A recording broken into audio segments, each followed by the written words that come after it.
All right.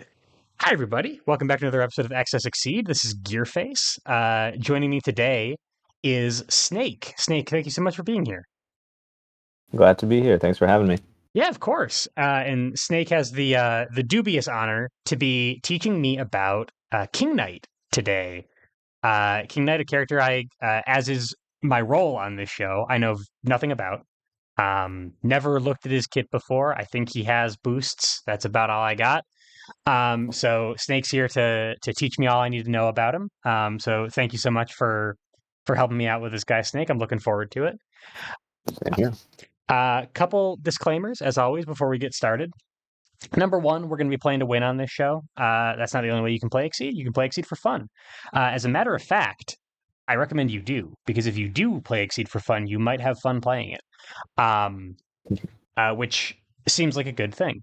If the lines of play that we're describing in this episode don't sound like fun to you, please don't play that way. King Knight strikes me as a guy who you can have some real funny games with. Um, so don't think that you need to be sort of like the tournament player style in order to get some joy out of this guy. Play the way you want to play. Number two, we are usually pretty prescriptive on this show about how to deal with strategy, how to evaluate our options. You're probably going to hear Snake say, always do this, never do this. This is what you should always do in this situation. Snake less so than most. He's a pretty even handed kind of guy. But just remember that Exceed's not a solved game. And uh, these are the rules to Snake's strategy on King Knight. They don't have to be the rules to your strategy. If you know better than us, if you know different than us, please let us know. There are lines of play. Snake, correct me if I'm wrong. This character is hmm a little bit underexplored, right? Or maybe yeah, I don't see. maybe Yeah, underrepresented is a better word. yeah, definitely that. I don't see too many King Knight players. Yeah, no. Yeah. So if there's something that we don't know about a character in Exceed, King Knight might be one of them. There's a decent shot. So please let us know if we get anything incorrect or if you value something differently. But yeah, all that aside, Snake, tell me a little bit about King Knight. Cool. Yeah. So King Knight is a Shovel Knight character. I have not played much of Shovel Knight, but you can kind of guess that this character is kind of like a royal king guy, Yep. which means he's he's pretty wealthy, Yep. and he's got it all. And in Exceed, that's represented by his pretty amazing resource game and economy. So So you he's he's should never, he's yeah, rich.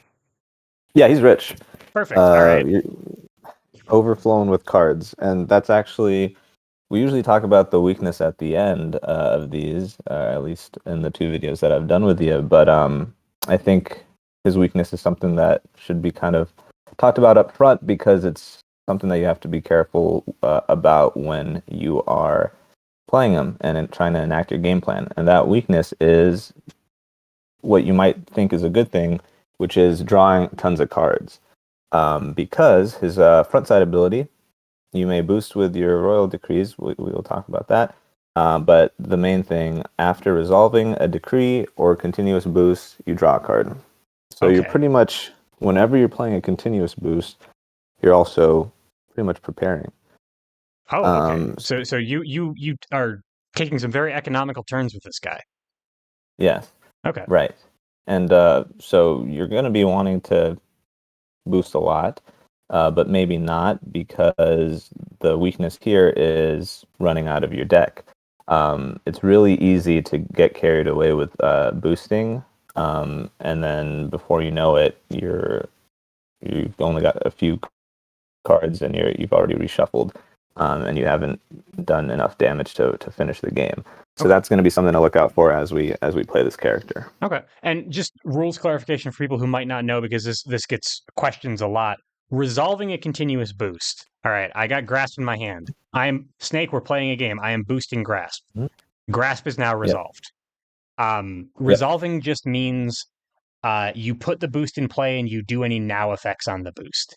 Mhm. So it doesn't mean, some people think it means that like after it's gone to your discard pile or after you've finished finish the strike it's on. Nope, it's just when you put it into play, King Knight draws a card. Is that correct, Snake? That's correct. Okay. Yep.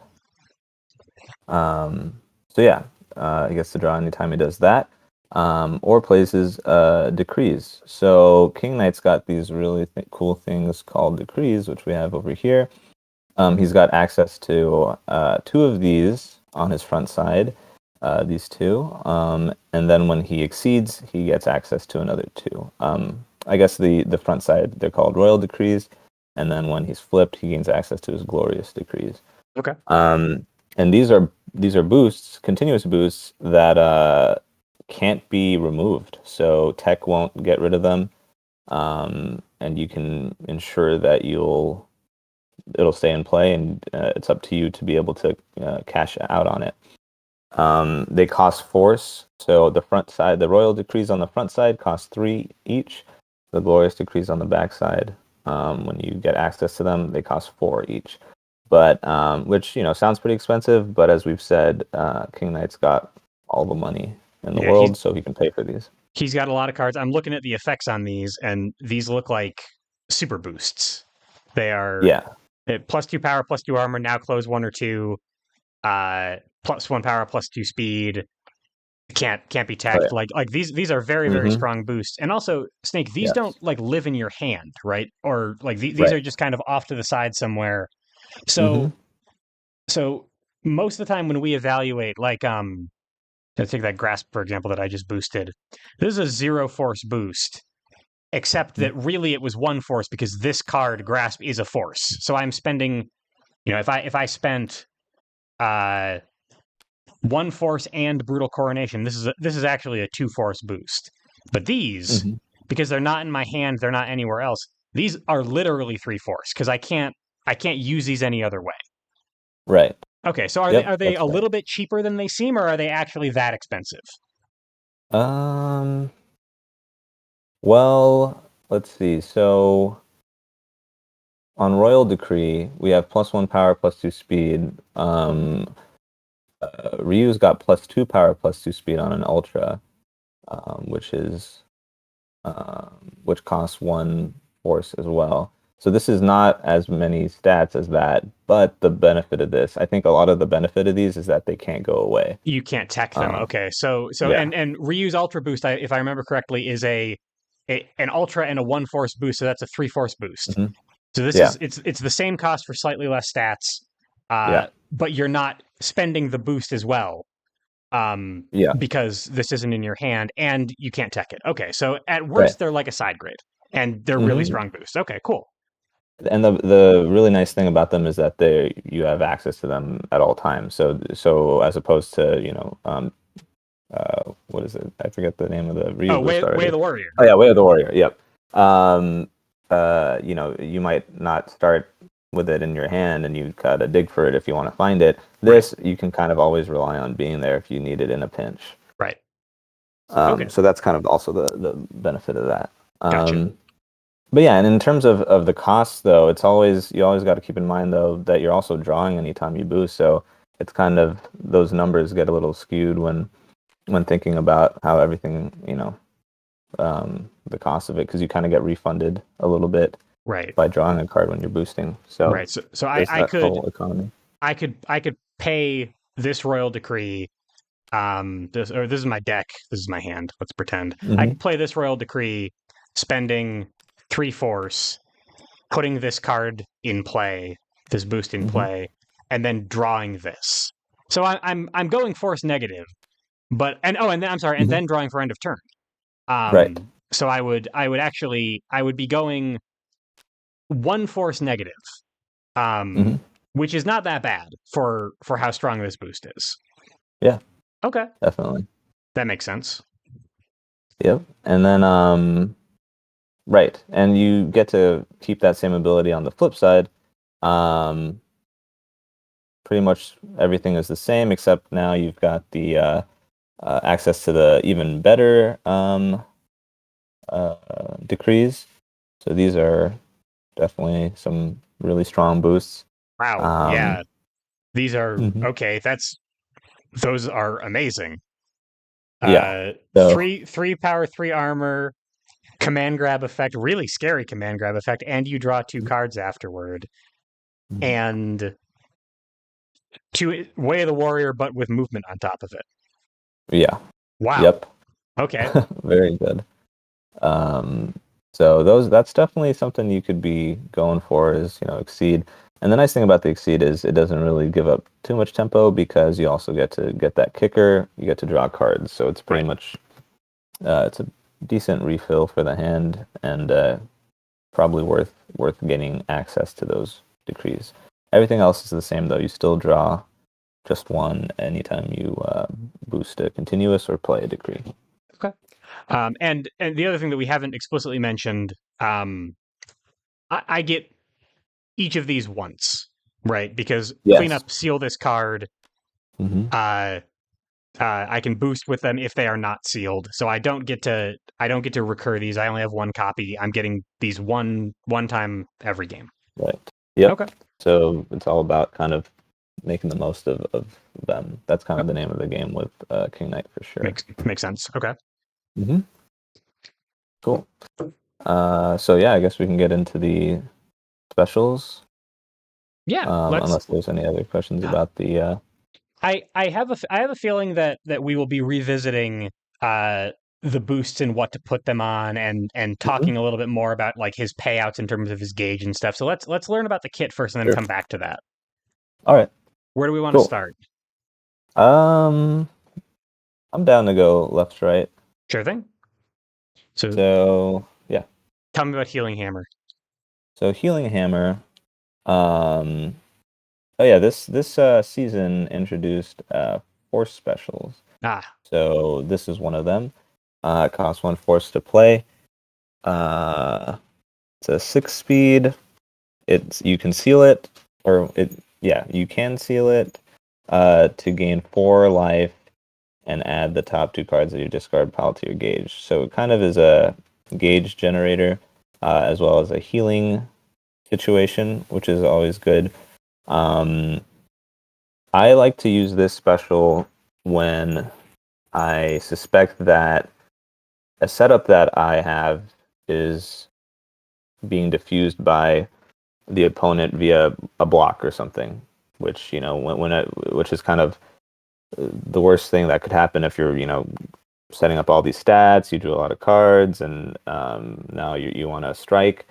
If they just block, then it was all for nothing. This is a pretty good special to kind of hit during those beats. At least I like to use it for those beats where I think they're going to block or play really defensively, where I can't really get to stun them or deal enough damage.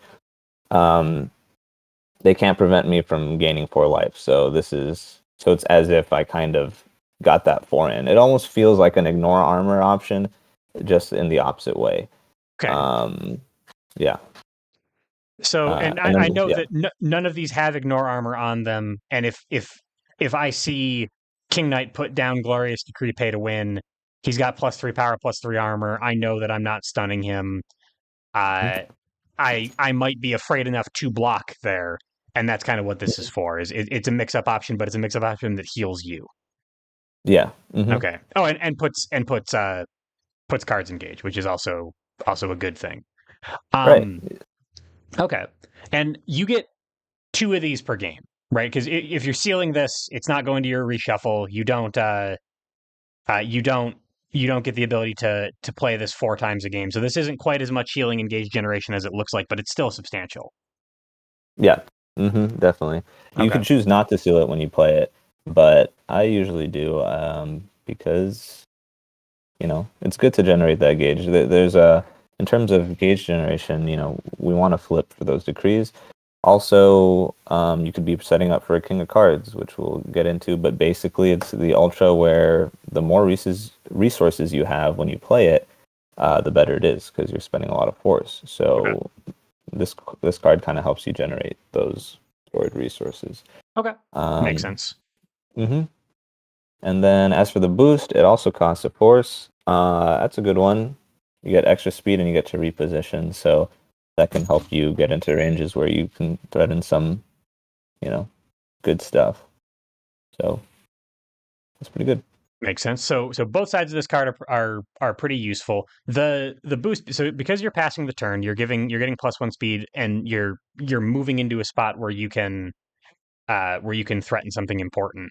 That Hmm. speed, I in previous lessons, kind of the thing that I've been taught is that um, bonus speed that you're passing the turn with, +1 bonus speed that you're passing the turn with, is kind of like you win speed ties on defense, right? Hmm. Yeah, we Um, talked about that with Ryu, with yeah, his Swift. with Swift, yeah, exactly.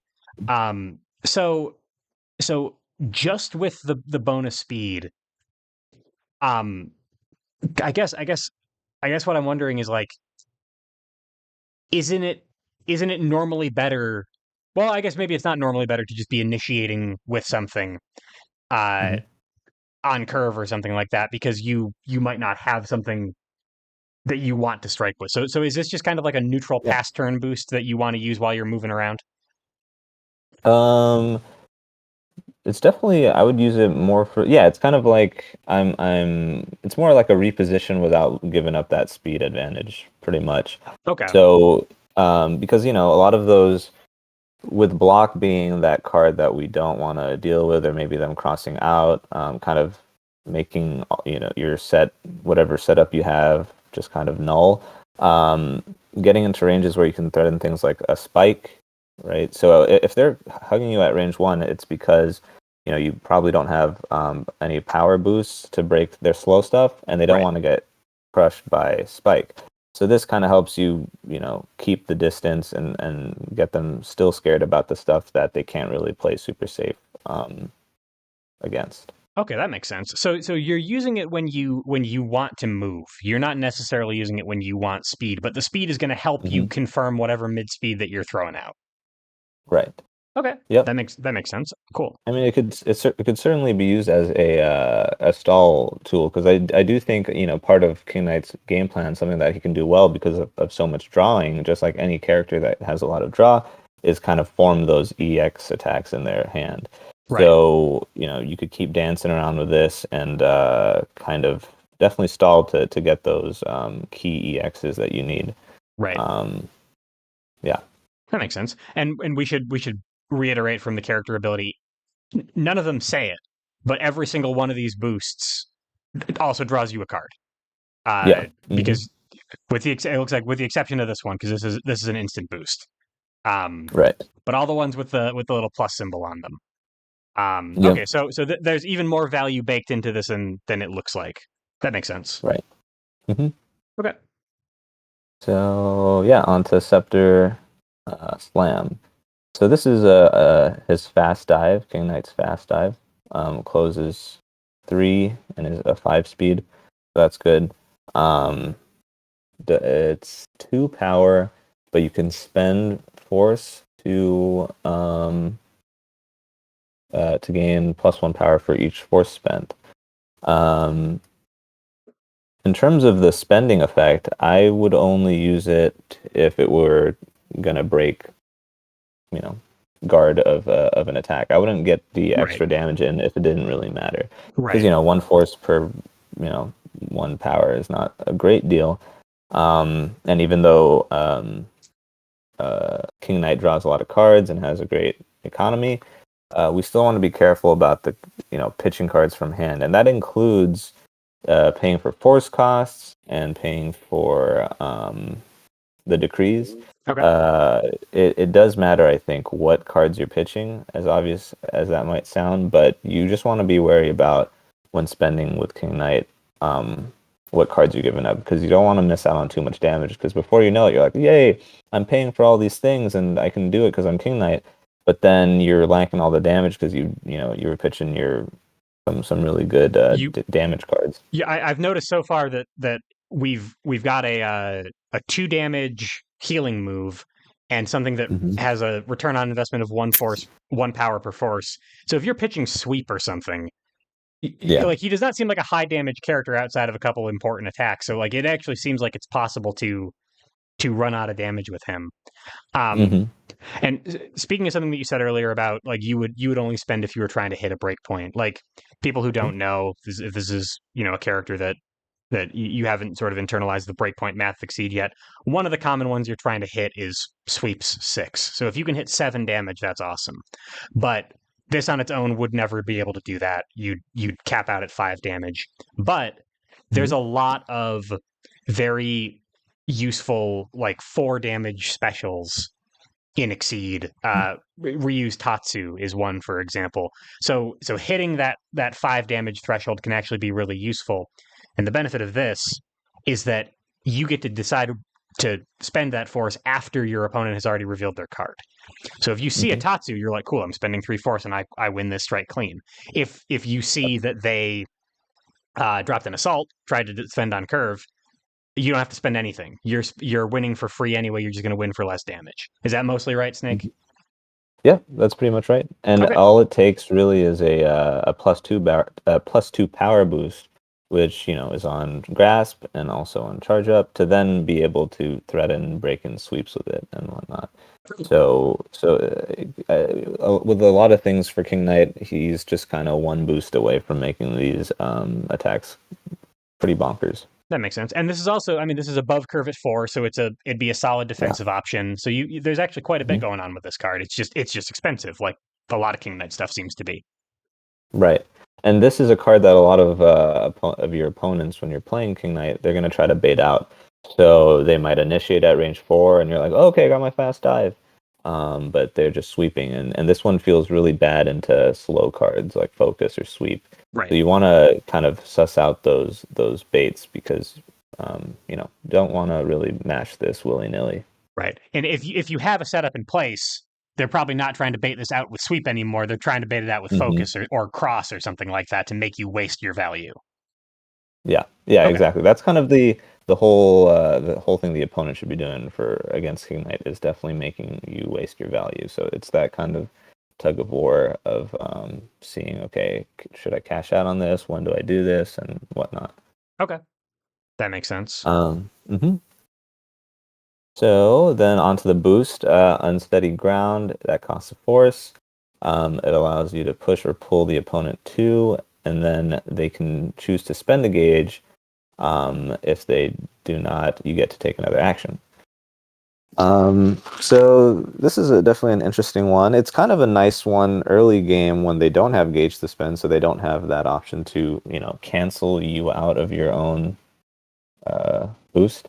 Right. But it could be also good if you're trying to keep up that pressure and they're almost meeting their gauge thresholds for like exceeding or a big alt.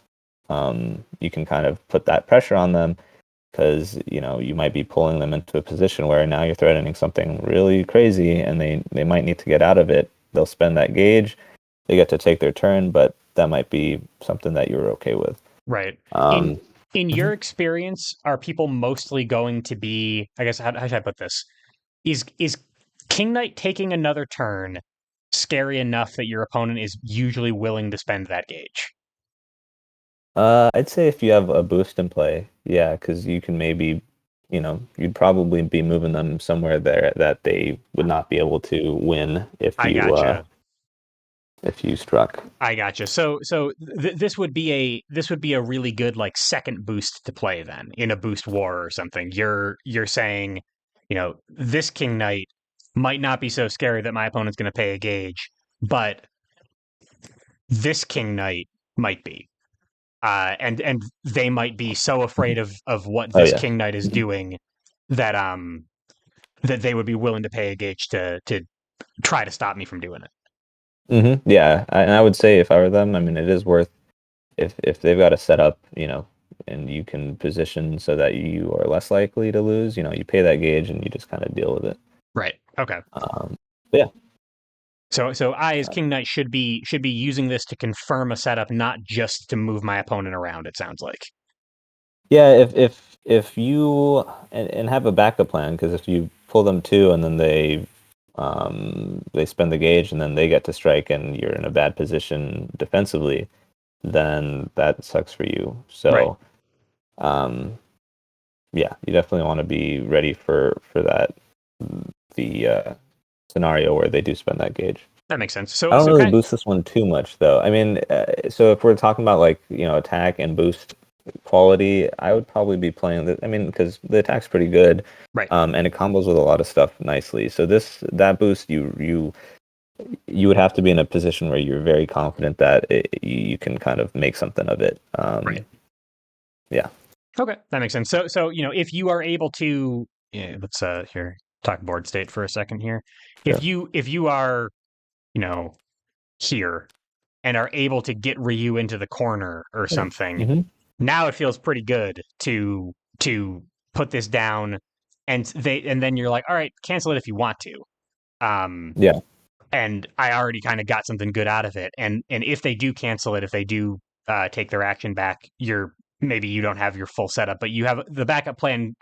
Could be kind of anything that works well on a cornered opponent. It doesn't seem like it's that hard to Mhm. make it happen. Yeah, that's definitely a good situation to do it in. And if they spend the gauge, then you also cost them a gauge. That's pretty good. Right.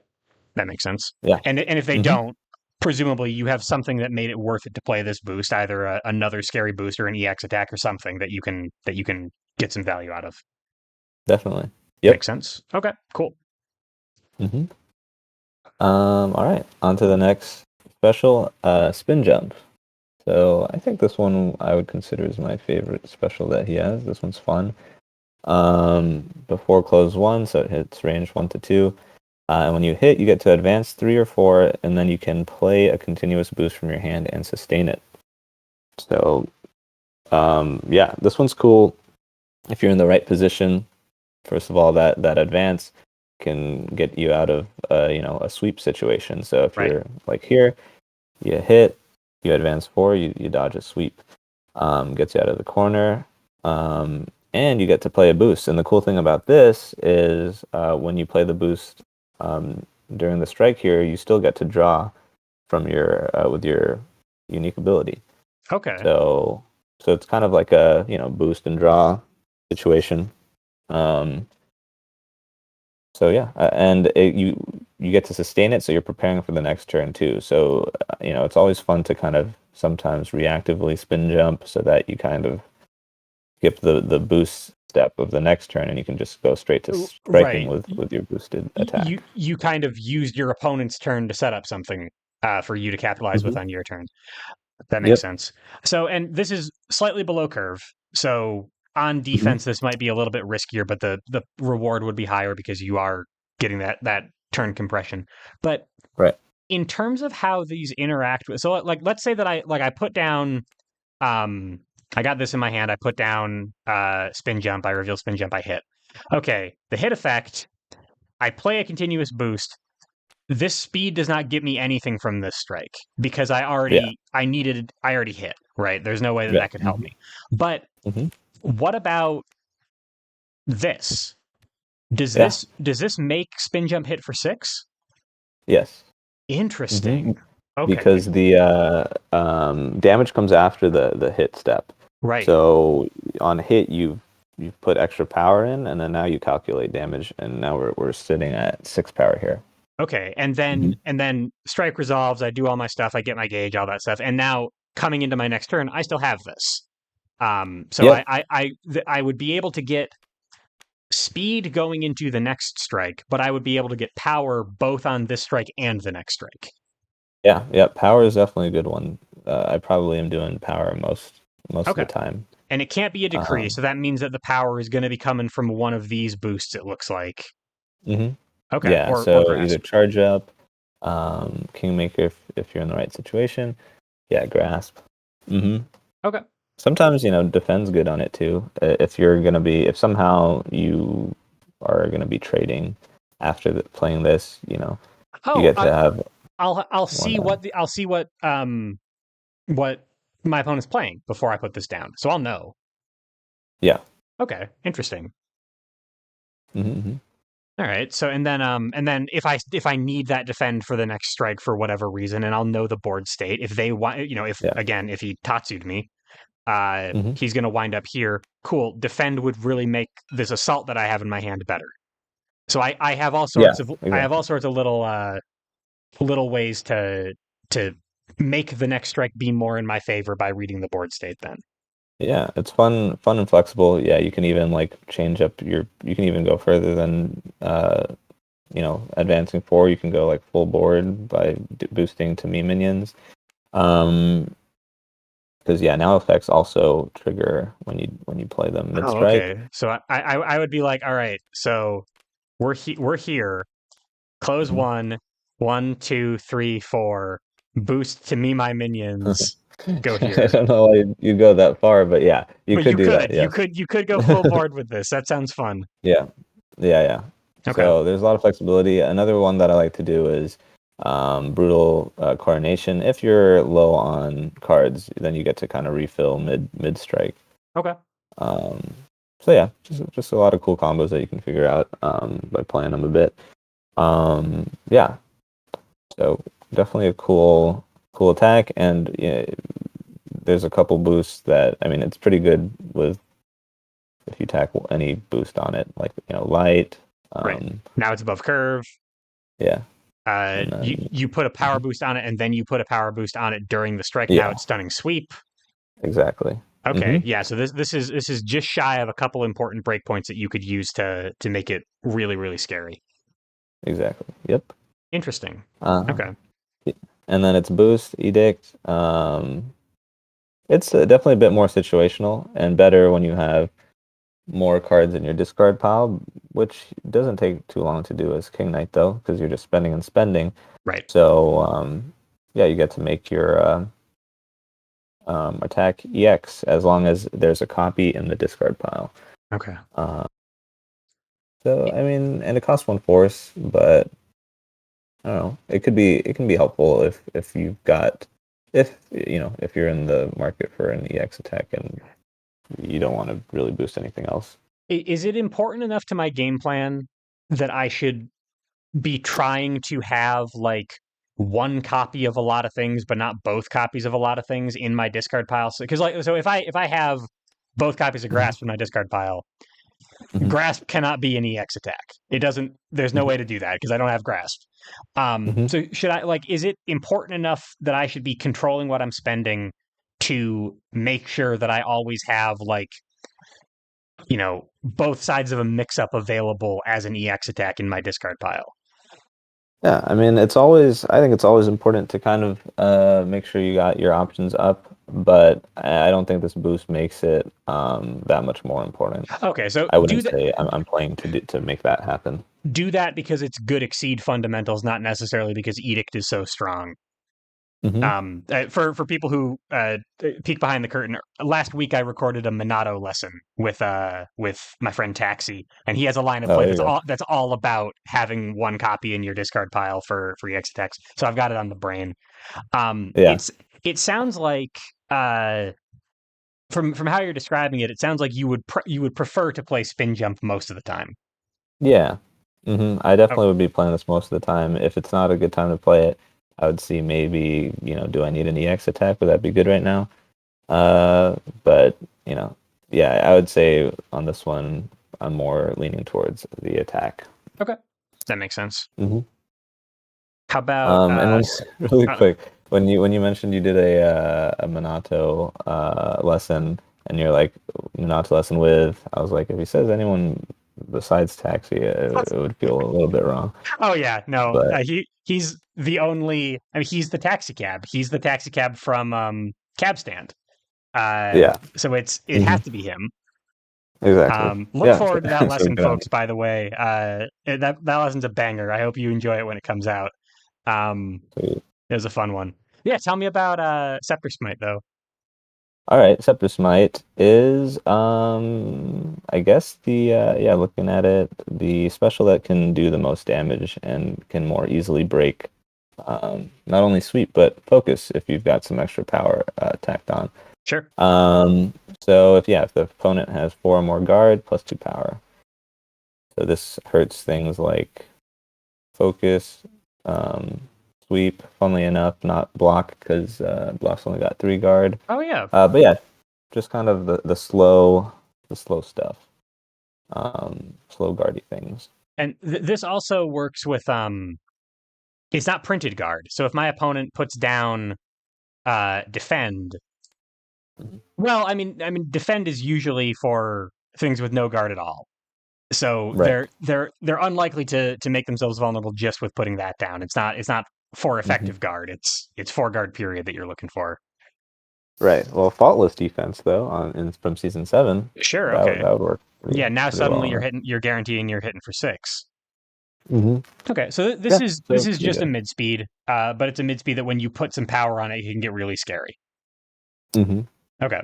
Yeah. Um, Nothing too special about it, with but without yeah. bonus power on it, do you find yourself playing it very often? I'm noticing that it without anything on it, it caps out at 6, which means it wouldn't actually be beating most of our slow options. Yeah, this one needs a little more help typically, but with the because the speed gets it on curve, but then it's not super close to breaking the break points, and then power gets it to the break point breaking area, but then it's like pretty not safe.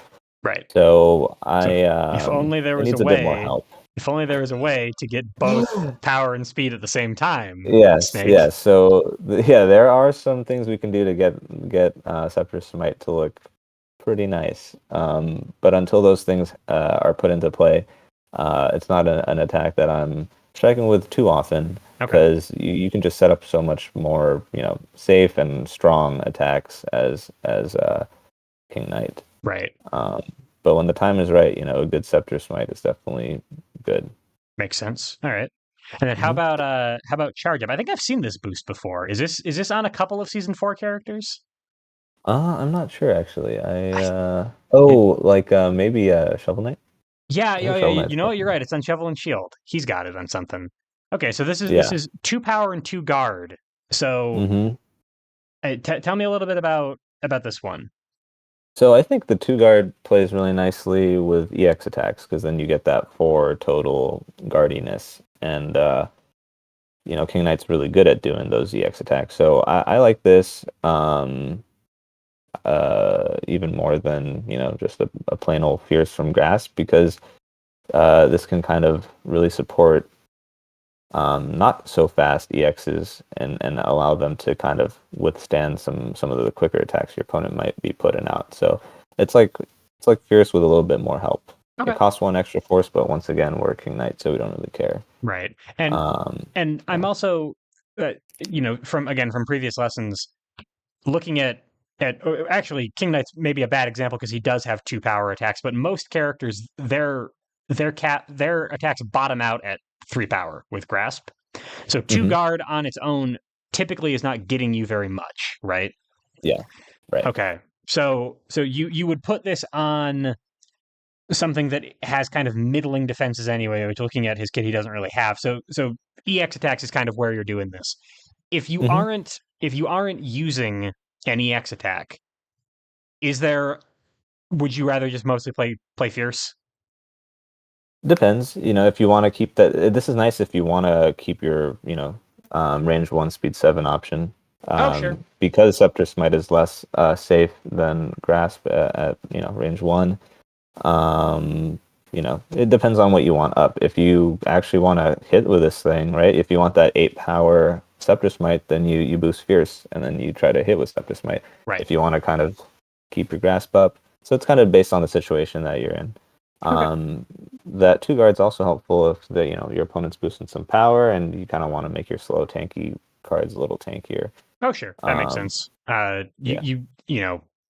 We say that 6 guard is safe, but there's all sorts of things that break sweep. A lot of the Hmm. strategy in the game is setting up something to break sweep. So having a Right. little bit more guard can make sure you're trading. That makes sense. Definitely. Mhm. Okay. Cool. Shoulder Bash, probably my second favorite just because of kind of the utility that it has. So it's kind of a sweep like range 1 to 3. Well, range 1 and then you close 2, so effectively range 1 to 3. Right. And then your after effect allows you to advance up to 2. So this is really cool because it's an attack that can get you out of the corner. It can be an attack that you play against like a fast fireball. Even if you might lose to it, you get to at least reposition. It's a pretty much a repositioning tool sweep. Okay. So I like it for that. Okay. So my opponents at range, um, I could dive in on them, make up 3 spaces of movement, play some grappler stuff. This is has Mhm. guard on it. and it would get me Mhm. a total of 4 because I'd do Yeah. this. I'd then get my after. I'm probably not being stunned at range, so I get all the way to here. So this actually is quite a bit of movement. Yeah. Okay, cool. And it allows you to reposition, which King Knight really likes to do. He wants to get in those ranges where he can get right into the threatening of the his big attacks. Okay. So yeah, that's pretty much it with that. And then the boost, Brutal Coronation, that is a nice refill, hand refill situation. So you you spend your force to play it, you drop to 3, then you draw one for your unique ability, For and your then you character drop her end of ability. turn. Okay, so this is Yeah. this is So this is a pretty big reload, and then there's stats on top of yeah. it. Yeah, you're Okay. going up to 5 cards with it. If yeah, you're going up to 5 cards with it. If you're Okay. playing it as a boost, if you're playing it mid strike, then up to 4. Right. Oh, because you're still getting your character ability. That's right. Mm-hmm. And these stats don't seem like overwhelming. They're kind of Right. just worse. Most of the time they'd be worse charge up in terms of the value you're getting. But so Right. I assume you're mostly using this as a reload, and then the stats are kind of a bonus on top. Yeah, Okay, I would say. that makes sense. Um, yeah. Do you typically find yourself using shoulder bash more often and than brutal coronation, or is it kind of because you are going to need the reload? Do you find yourself using both? But I would say both pretty evenly. Yeah, it's just yeah, shoulder bash you use anytime you'd want. You'd pretty much use sweep. But then yeah, you having this in your hand allows you to kind of maybe go a little more hard on the paint with your attacks so that, because you've got a reload coming in. So if you Oh, see this sure. in your hand, you might want to, you could be a bit more spendy. And then just bank on the reload. That makes sense.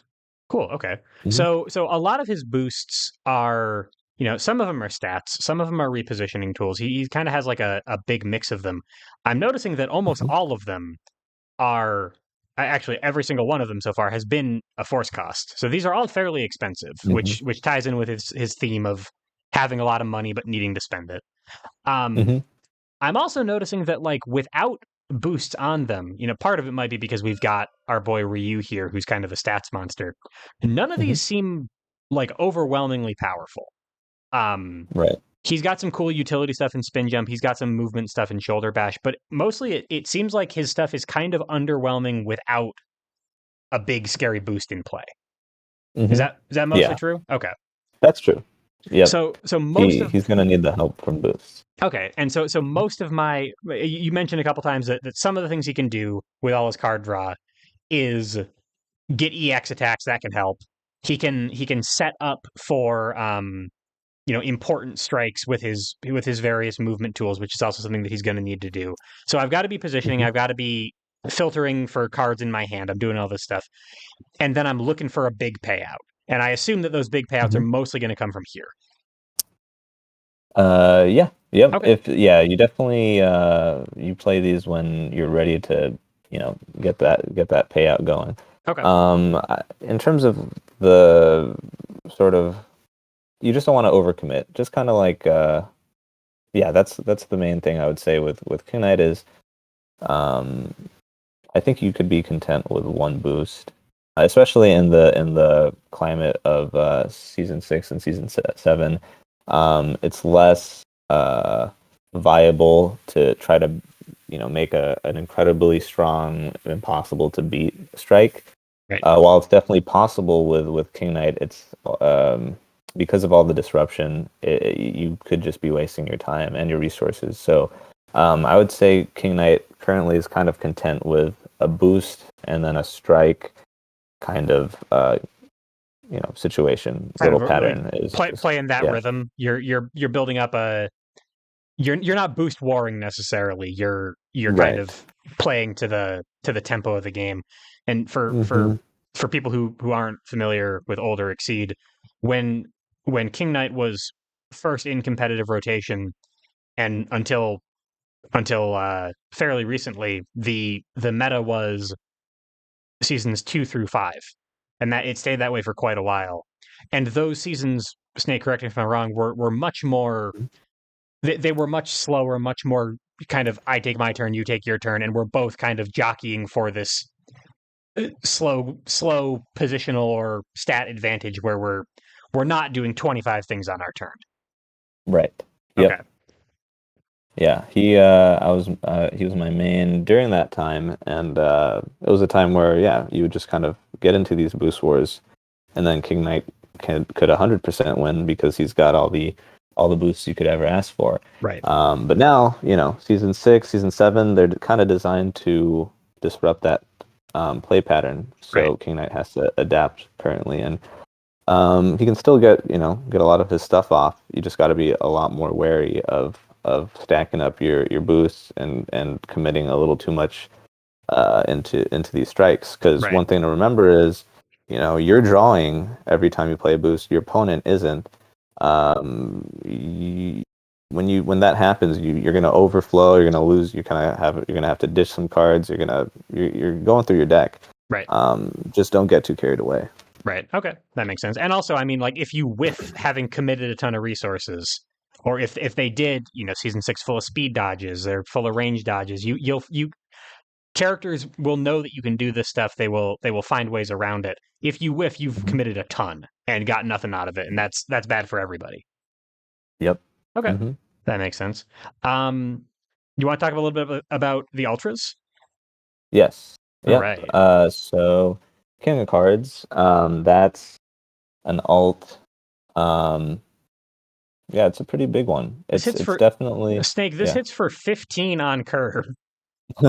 Yeah. Yeah, it's definitely a reason why some, people who've played King Knight, they'll completely just ignore flipping, and just kind of gather that gauge, and resources in hand to make a big King of Cards attack. Right. And I've definitely done it in a few games, and sometimes it's definitely warranted. I find myself flipping getting access to the glorious decrees a lot more though, just because I think it's more uh, of a consistent playstyle. Because King of Cards, as good as it is, it can still be blocked. Yes, you might have. I mean, you're gonna spend a lot to block this, but Right. um, the you know just like anything with King Knight, you don't really want to commit too much to that game plan, Right. because if hope your opponent will probably know better, unless it's like their first time playing against them. They'll be aware of this card, and a good player will try to make sure that it doesn't go off. And while you're trying to jockey and get this thing going, you could be doing a lot of other stuff. Right. And I mean, speaking of committal stuff, like 3 gauge up front, yeah, you can get a refund on the gauge, but this is a Mhm. ridiculous amount of resources. If it's not killing the opponent, it Yeah. it might not be worth it, it sounds like. Right. Yeah. Okay. So it's definitely you definitely use this as a oh, I for sure can get this off, and they have nothing to respond to. Right. Okay, that makes sense. Yeah. So it sounds like then, and we'll return to this in a second, I'm sure. Your preferred King Knight playstyle involves exceeding and doing the stuff with his glorious decrees. Um, hmm does that mean that you're mostly boosting this card as Kingmaker, or is that is it just force because you need a lot of force? Well, so here's the thing about Kingmaker is it says if you are in Exceed mode +2 power, if the opponent is in Exceed mode +2 power. So Right. that means at the beginning of the game, it does absolutely nothing.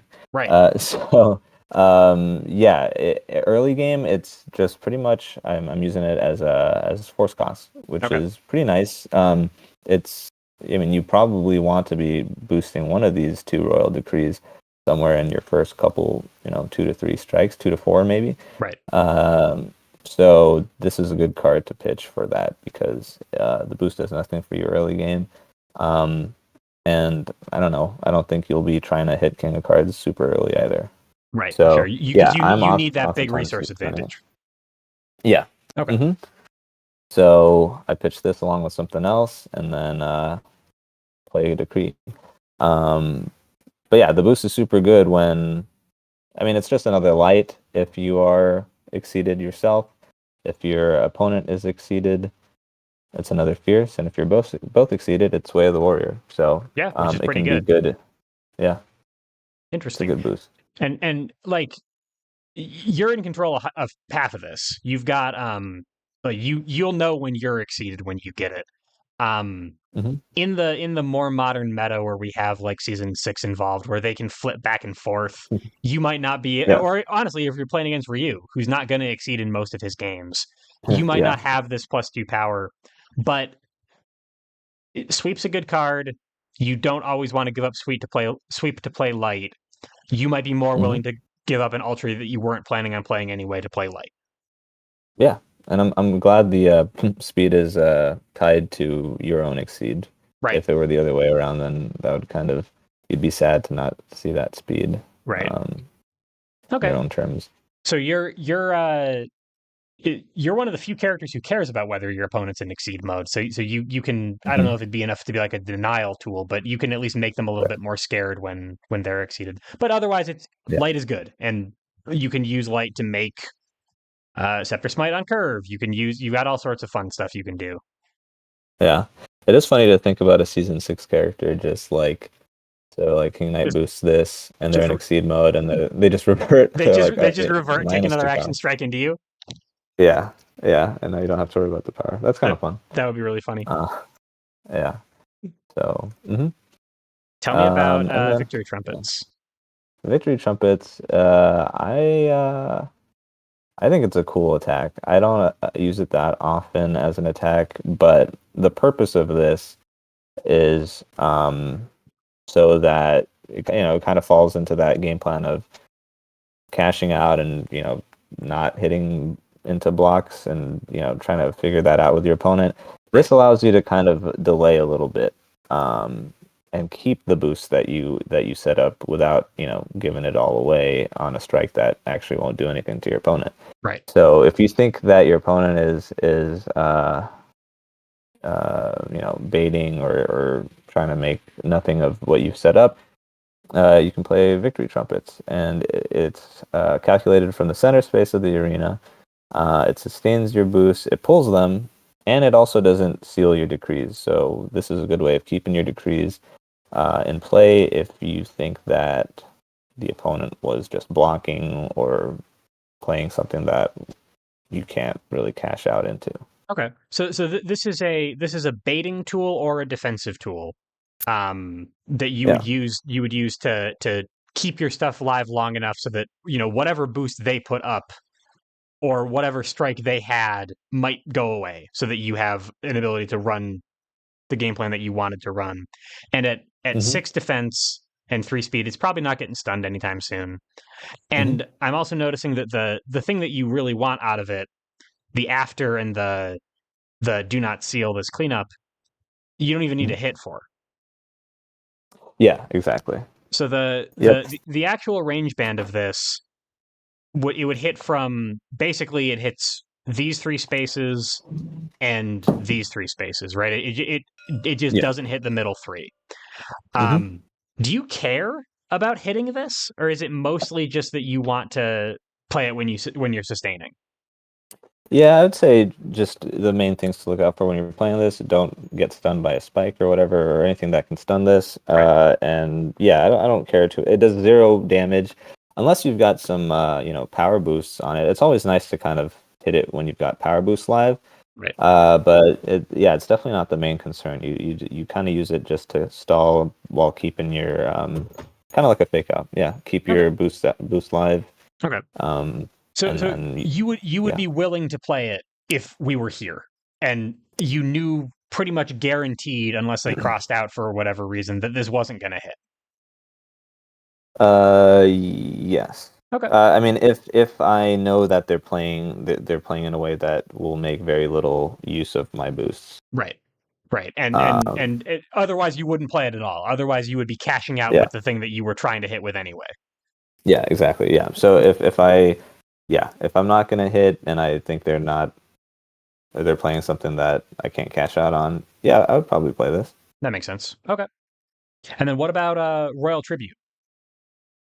This is the reason why I would. that I don't really get to even see this card in my hand when I want to use it in those situations. Because I think that boost is really good. You get to draw 2 cards and then take a boost action right after that. So I just like it because it lets me see more options in my hand before I decide to boost and kind of get an idea. Okay, what should I do with this hand now that I have now? It gets you. I mainly think the the big thing I get out of this is information. It's kind of just you're prepping before you boost, kind of, Oh, sure. even more than prep. And then and if you like your new hand and you actually have a really cool attack to play, you can maybe play a boost because it's not a continuous boost; it's any boost. You can play reading or a boost that makes you strike. I think reading might be the only one though for Yeah, I haven't seen any now strike yeah. boosts. Yeah, Okay, so sometimes I boost reading and then I just strike with maybe an EX that was formed via this draw sure, or a card that I'm like, okay, that works.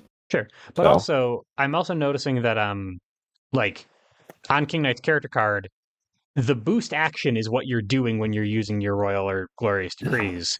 So mhm, I could also just be using royal tribute to get some. Well, I mean, I wouldn't be getting force necessarily because I this is already 2 force.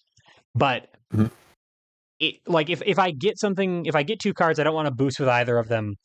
I could also just boost my royal decree. yeah, Okay, exactly. it doesn't have to be from Yep, hand; it could be from anywhere.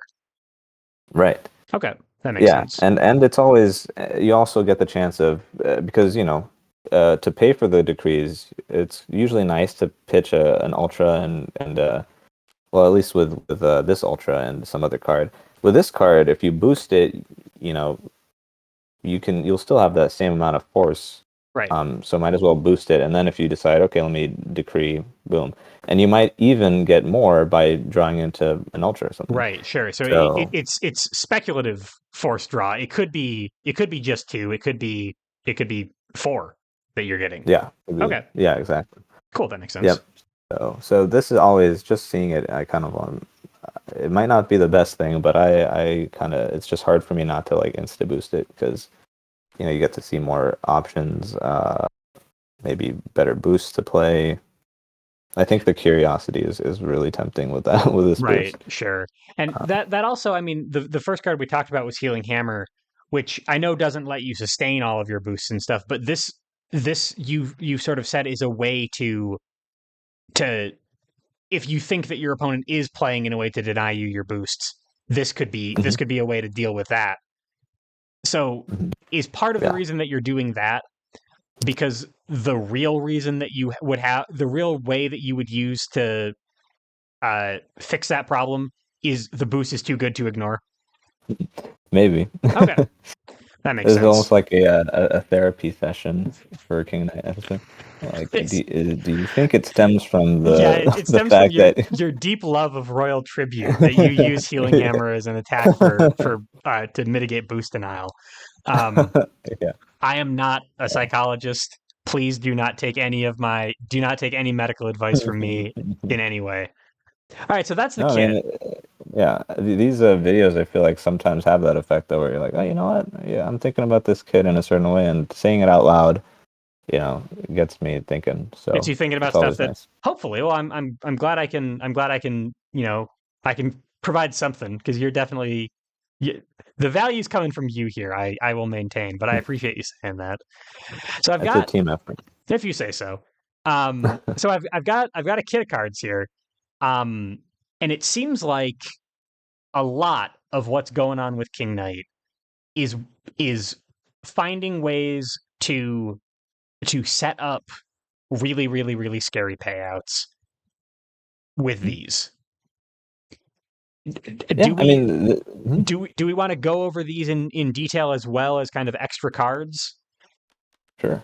Okay. Yeah, definitely. So Um, yeah, and mhm. maybe we just find some things like this card is particularly really good on this attack or something like that. Yeah, But yeah, some combos for sure. yeah, There are definitely some.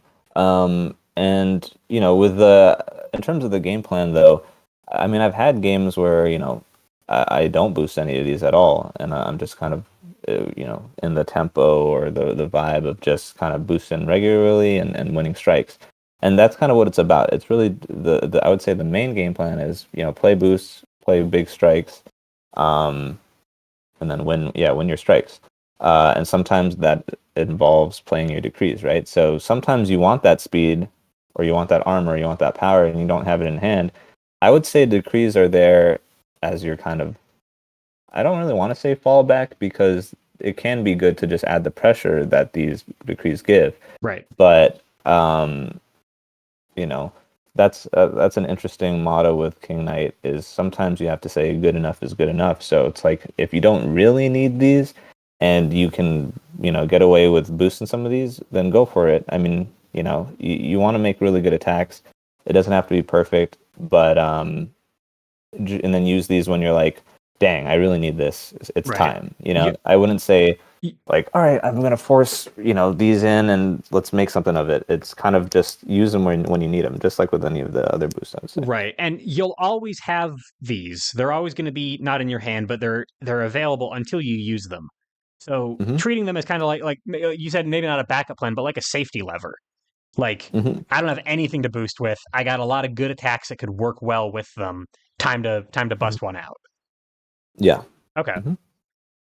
Yeah. So the decrees we have. So this one here, Kingly Strut, +2 power, +2 armor. Now close 1 or 2.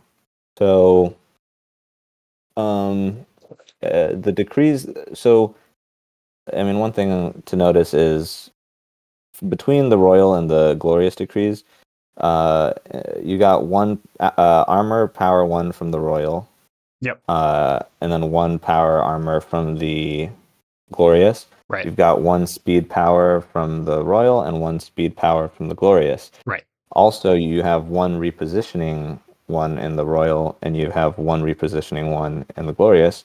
And those repositioning happen to be on the opposites, right? One is on the Oh. our power armor, and then one is on the speed power. Right. Just something that I don't know. I don't know how I haven't thought about how important that is.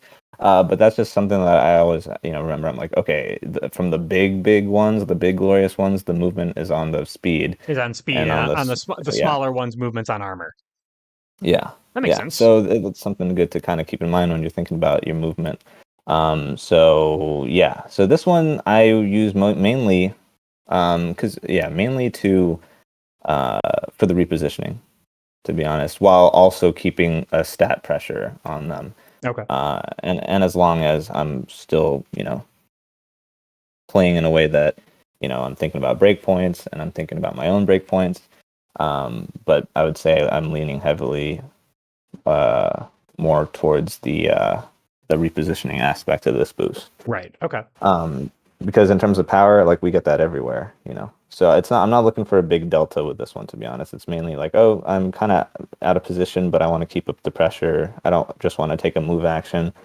I'll just kind of use this to keep up the pressure. To be scary. And in terms Hmm. of like, if you're closing 2 with this, we talked about how the cost of this is a little bit deceptive because it's not coming from hand, and you're not, you know, every boost is 1 more force cost than the printed cost because of the card you're putting on it. This one isn't. Hmm. So Hmm. spending 3 in order to move 2 is actually not that bad when you're Right. also getting +2 power and +2 armor on top of it. So this is, if you're using it for the movement, that's actually quite affordable. If you're already at the Definitely. range you want to be,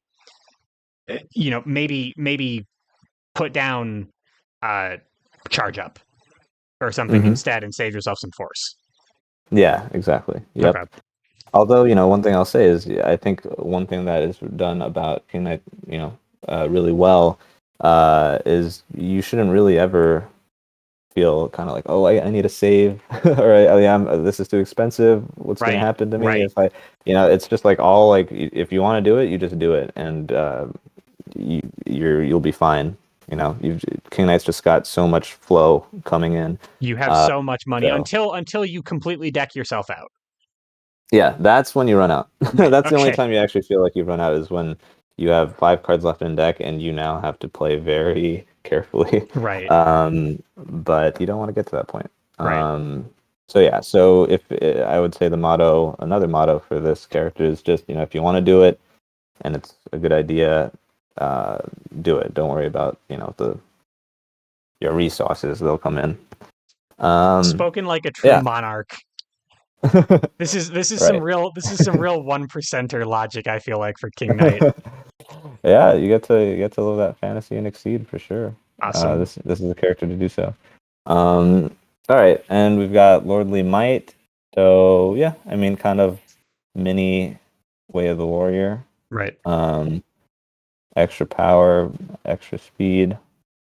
Yeah, I mean, this is good. Whenever you feel like anytime you would play Way of the Warrior, you can play this. Right. So It's and good. we talked about some times where Scepter Smite needs both power and speed to really be threatening. Here's both power and Yeah. speed. So Mm-hmm. you have some ways to so maybe some like purpose built combos, but there's not a lot of things that don't love. Put it on a mid speed, put it on dive or spike, and Mm-hmm. you'll be fine. Like you don't really need a purpose built combo to get value out of this. Right. Yeah. +2 speed. I mean, you'll take it where you can get it. You got it here. You have it on Kingmaker. You have it on your sweeps. So yeah, you definitely want to be very wary of those Right. because or at least very yeah, keep it on your mind because you want to. King Knight's got a lot of ways to make use of that speed. So uh, yeah. Okay, that makes sense. Hmm. And those are the two that we have in exceed mode. With the way that you're playing, you said that sometimes you don't even uh use all of these or even any of them. You just kind of play with the stuff that's in your hand and use your good boosts where they're good to make good cards. Hmm. Um uh give me a sense of like, are you rushing your exceed mode? What Hmm. is your kind of like overall game plan with this character? Because you said you usually exceed. Is that when Right. are you exceeding when you need the kicker and then access to the glorious decrees, or are you just doing it at your earliest opportunity? I'm exceeding just so that I have the option if I ever do need to have these. Right. Okay, Like so it's never like, oh, I'm gonna need this like right now. I have to exceed and then hopefully I get to boost it next turn. It's kind of like a I'm exceeding and now I have access to these really scary things and when the time is right, I can bust it out if I need it. right. That's kind of the just having that access is pretty important. I would say. Okay. Yeah. Like, are you is your first three gauge that you build most of the time just reserved for exceeding? Yeah, most of the time for Okay. sure. So Unless there's good reason for King of Cards. Other than that, yeah, right. you exceed at um, That since it does refill your hand. You do it when you're kind of at four or fewer cards, right. so that you're Okay. not overflowing. That makes Hmm. sense. So that also means then that for the majority of the game, these will be online. So we shouldn't really think of royal decrees as your early game and glorious decrees as your late game, because if you're exceeding really early, you should have all of these pretty early. Hmm. Okay. Yeah, So all yeah, I right. would say. That makes sense. So yeah, tell me about the glorious decrees then. Yeah, pay to win. Uh, Pretty funny name for it. You are paying to hopefully win. You get +3 power and +3 armor. Hit range one. The opponent discards two at random after draw two cards. So yeah, really backbreaking boost. Yeah, that's really scary. Yeah. Hmm. It doesn't move you, so you're staying in place with this big old boost, and your opponent might try to find a way on their turn to not get hit at range one. A really good combo with this one um, is EX Scepter Slam. This one covers so much ground, and you're going to end up at range one. And the EX allows you to withstand, that four guardification threshold. Uh, That's when you not a come in as word. I feel like, man, I wish there were more characters that I could cover, so I could just start introducing more terms New into these words to videos. our viewers' vocabulary. Yeah. I feel like Yep. guardification is a really solid contribution though. So I think you're going out on a high note. Thank you. um, but yeah, so yeah, it's that's a I find that to work pretty darn well. And Okay. even if they block, that's a lot to deal with is the power on top of they're already discarding two at random and you're drawing two. This is actually one that I am okay if they play super defensive and like I don't need to get a perfect attack. As long as I'm hitting at range one, getting them to discard those cards, getting myself to draw cards, putting some pressure, we move on. I'm probably in a pretty good position after this hits. Okay. That makes sense. Um, Hmm. you mentioned that you use this when you have an EX attack ready. And specifically EX Scepter Slam. I assume EX Yeah. Assault could work pretty well in some positions too. But you're trying to catch Yeah. cross. You're trying to Hmm. uh you know confirm the range one part of this any way that you can. Hmm. Um, so is that kind of typical of how you play King Knight, that like when you have a good EX attack that you've sculpted, that's when you start really leaning on these big scary boosts to confirm them, like because you are passing the turn, you're giving your opponent the ability to defuse them. EX attacks are frequently, especially like fast EX attacks are frequently very good on defense. Do Hmm. you do you tend to be looking for that kind of like support from your hand uh before you play these big, really, really expensive boosts? With the big ones, yes. With the other boosts, sometimes I boost even if I have nothing. Sometimes you have to kind of expect your deck because of all the drawing that you do.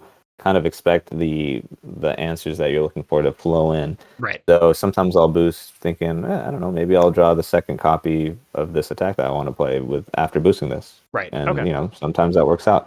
But yeah, with the big boosts, you kind of want to be ready to follow up on it That makes with sense. something in your hand.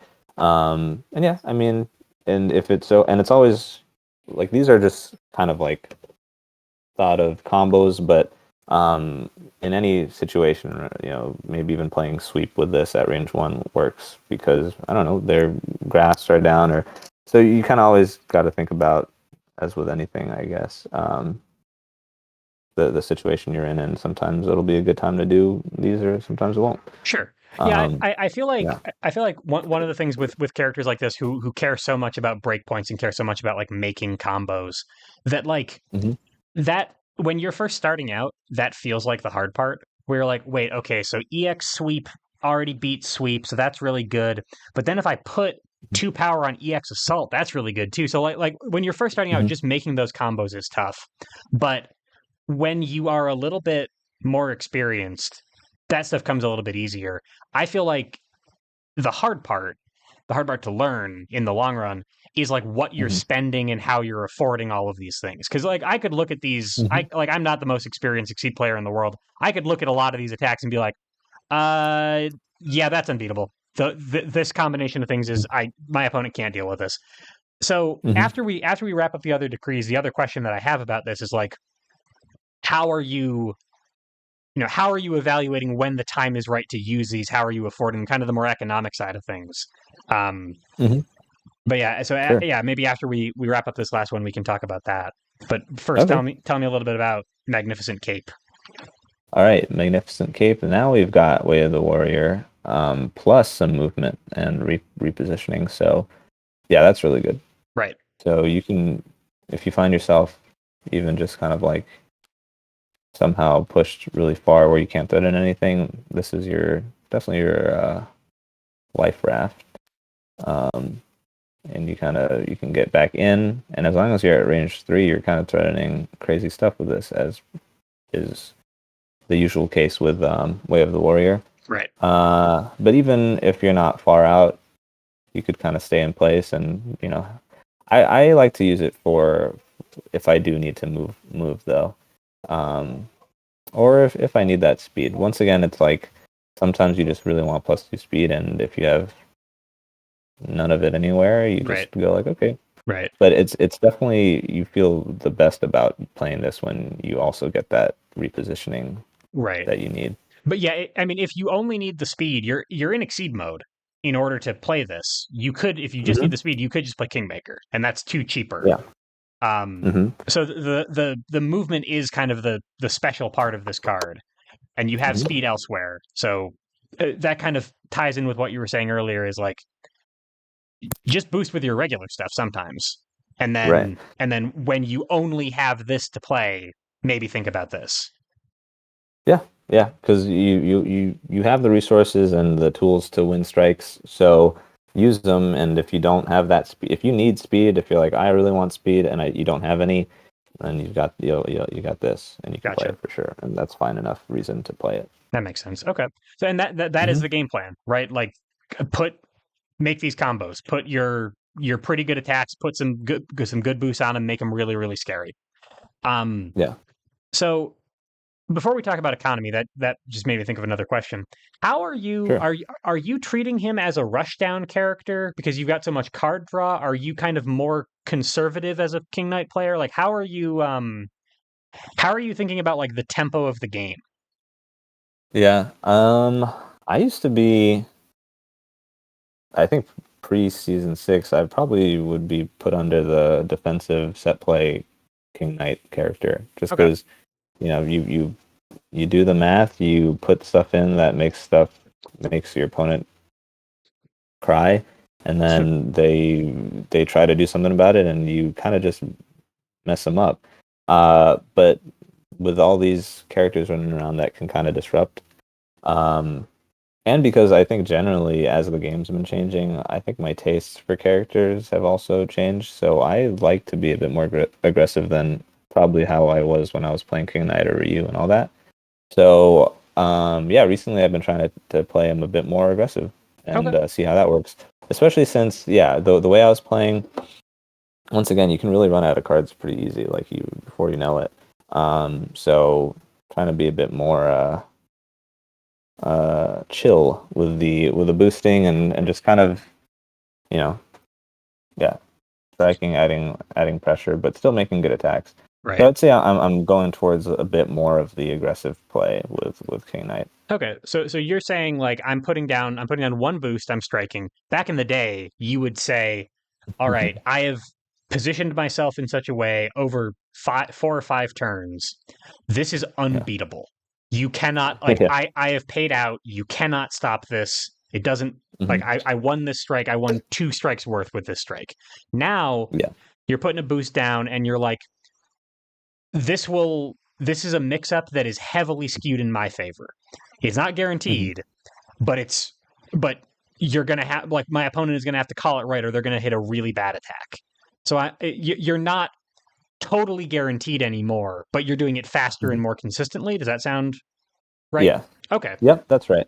cool. Yeah. And a little fun fact: season 6 apparently was tested against King Knight a lot because it wanted to be that season that wanted to disrupt that set play meta. Oh, So interesting. King Knight was kind of like the poster child of that, and so a lot of those characters, um, yeah, were tested against him and were built to dismantle everything that he stands for.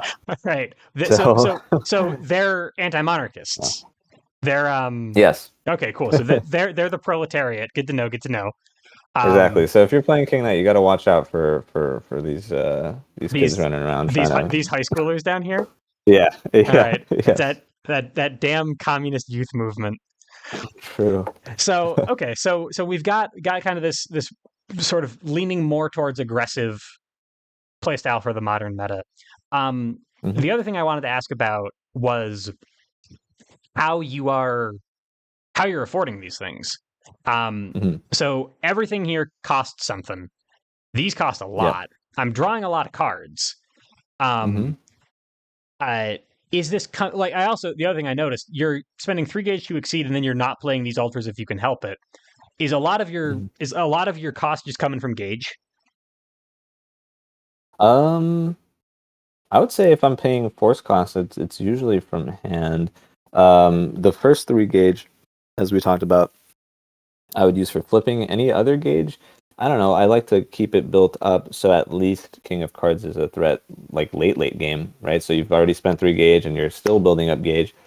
It's not a and by late game, they've probably spent their blocks and a lot of their answers to this because they're probably blocking all your other big attacks. Right. So King of Cards can still be a game plan after exceeding.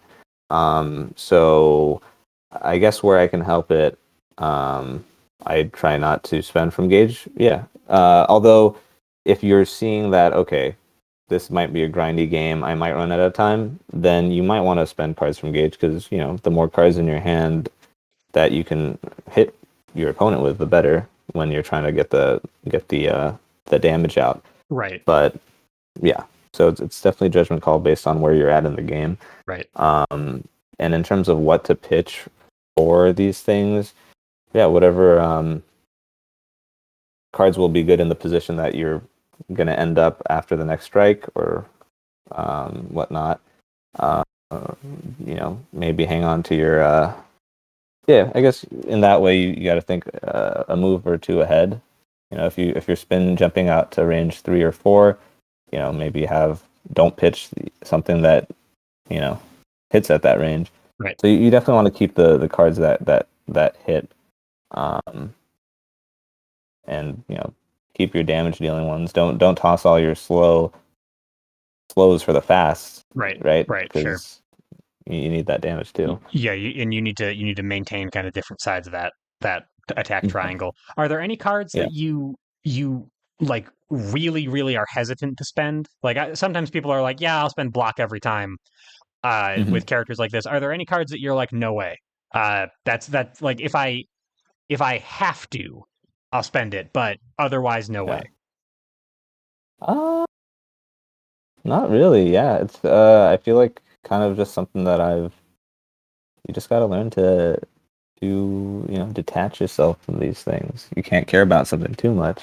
Yep. With Exceed, you got to use what's good in the moment. So, at least for me, there's nothing that I'm looking at here that's like I gotta hang on to this. I mean, maybe if you're looking to use the boost as a follow up on your next turn, but nothing that's all because the situation or scenario is always kind of changing, and you might need this boost then, this boost whatever.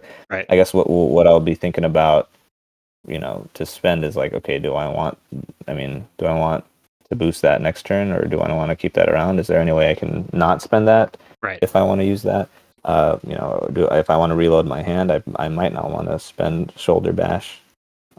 So those kinds of things. That makes sense. So unless you're like saving for a specific EX attack, which is Mhm. another thing that you mentioned that King Knight does quite frequently, that he draws so many cards he's going to get them.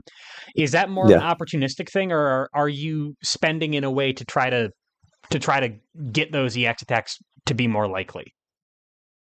Um, that's definitely something to think about. Yeah, if you have an assault in your hand and you have one in your deck and you think an EX assault would be kind of really cool, yeah, maybe don't spend your assault. Uh, that is something that definitely comes into my mind when spending is like, all right, I'm not spending that because I feel like having an EX would be kind of cool in the next turn or two. Next couple turns, but That's you don't tend to be thinking too far ahead outside of that. You're not. It's right. not. It's not turn 9, and you're saying, Hmm. man, this EX attack that I've been saving for since turn 2 has really saved my life here. Yeah, no, I don't think I'm holding on to an EX for 7 turns. That would take a lot of restraint. It's EXs are fun. Yeah, it's You true. gotta top them out. All right, cool. Yeah, So spend what you need to spend, but make sure that what you're getting out of it is worth what you're spending. Win your strikes if you're trying to win your strikes. Otherwise, just kind of uh, use what you need in the moment. Don't be too precious with your cards. You're a yeah. you're a king. You can afford to waste the public's funds. Um, Yeah.